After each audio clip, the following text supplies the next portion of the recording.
Welcome student, চলো আজকেকার কাজটা শুরু করি। দেখো, আজকেকার 5টা শব্দ আমরা এনে ফেলেছি।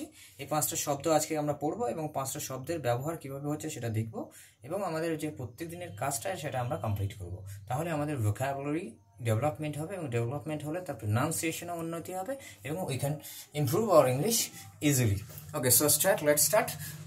First is agreement. এগ্রিমেন্ট মানে চুক্তি। ইট ওয়াজ আ এগ্রিমেন্ট, এটা ছিল একটা চুক্তি। The second word or vocabulary is protection. Protection মানে কি? রক্ষা করা। They give us protection. তারা আমাদের প্রোটেকশন দেয়। ওয়ার্মিং, ওয়ার্মিং মানে গরম হওয়া। এই যে প্রনাউন্সিয়েশনটা করছি, এইভাবে কিন্তু প্রনাউন্সিয়েশন করতে হবে, করলে নিজের মধ্যেই একটা ডেভেলপমেন্ট হবে। ডেভেলপমেন্ট যখন হবে তখন তুমি নিজেকেই ইংরাজি সম্পর্কে অনেক কিছু জ্ঞান অর্জন তোমার মধ্যে হচ্ছে, সেটা তুমি নিজে থেকে অনুভব করতে পারবে। Okay, the water is warming, জলটা গরম হচ্ছে। ফ্রেশ মানে তাজা, ফ্রেশ মানে তাজা, fresh. Fresh vegetables are important to health.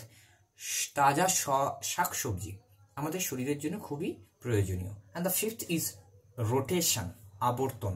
Rotation মানে কি? আবর্তন।